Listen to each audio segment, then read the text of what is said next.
you want to start again? No. No. The first one is to try and get the heating evenly all the way around. The second one is to stop it from sagging or drooping. In the trade, it's known as glass blowers droop, which is very unfortunate for glass blowers. See what I mean? Turn it over the other way, like that again. Story of my life. Now the third reason for turning it around is to allow the glass to roll down on itself and create the blob, hence the Glassblobbery. So you just keep on turning it round and building it up. This is going to be the back end of the cat. Can you see it getting fatter as I'm turning it round?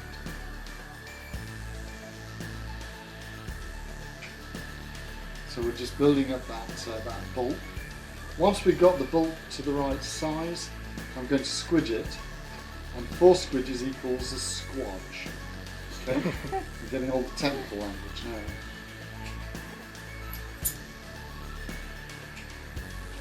And I didn't catch what you did. What your job was. I work in oil field too. Do you? Oh, right, okay. I've just been listening to a story about the oil industry in Texas in the 1930s.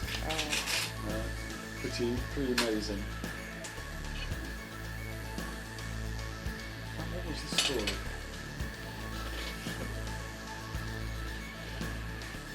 Wayfaring stranger.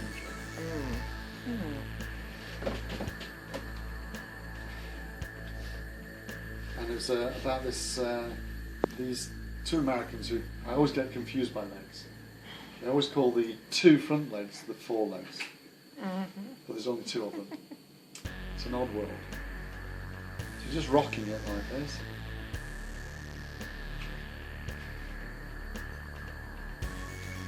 And pulling it out. My son did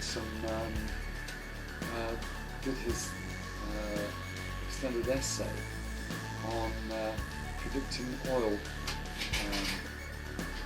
flows and usage when he was at uni.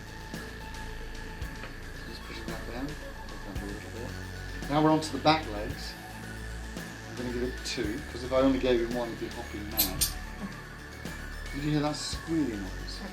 That squealy noise is me being a lazy blobber. I'm actually taught to work up here.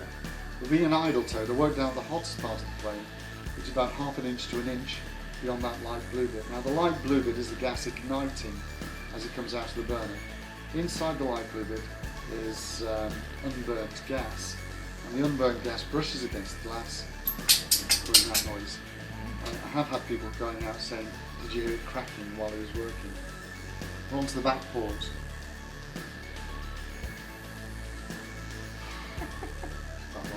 Pause, isn't it? You obviously didn't realise what an idiot you were going to see when you came in there. This one here. And on to the other side. So I'm just going to heat up the bottom now. I normally start off with the back end, that way I can get to the bottom of it.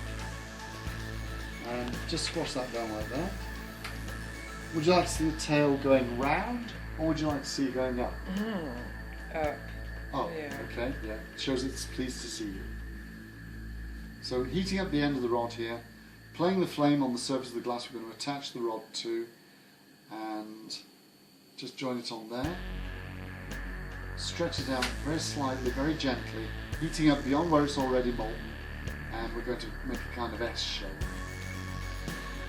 So can you see me stretching it? And all the way up like that. There we are. That's now become the handle.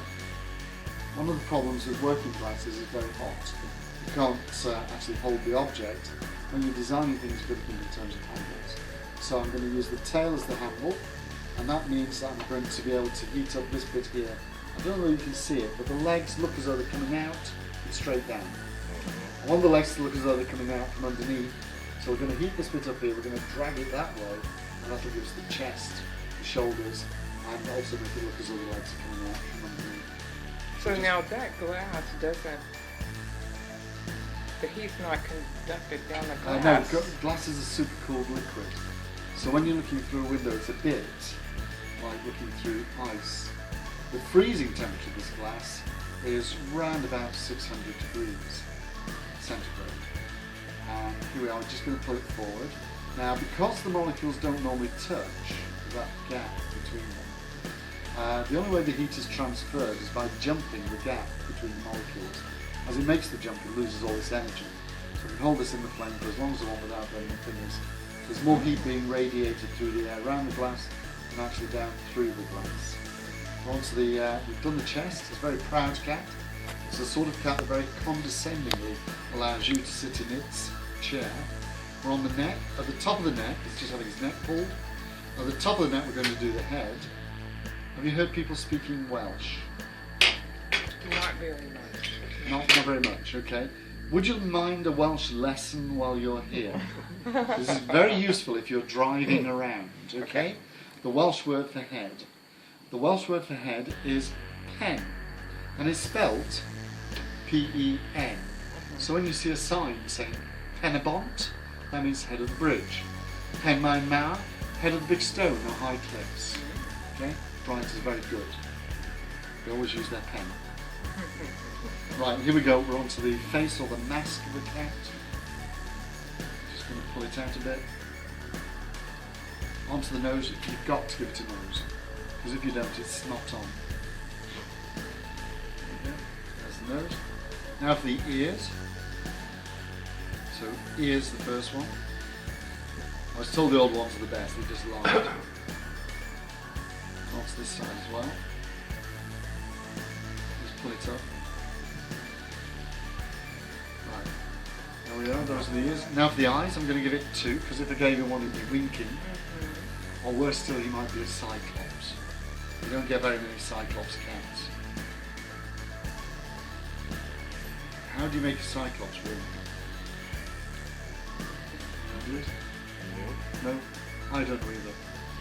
I bet it's blinking hard. Right, so there we go. One sat superior cat. Okay. What I'm going to do now is take him off the end of the tail. As you probably know, cats and elephants have something in common.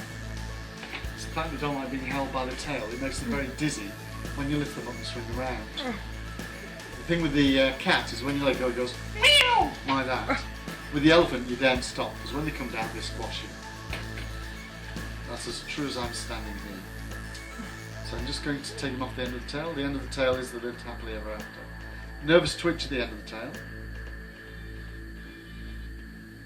And there we go. One sat superior cat. Now, because I'm tight-fisted, I don't like spending money. I'm going to join these bits together, and then later on, hopefully, I'll be able to use this for something else.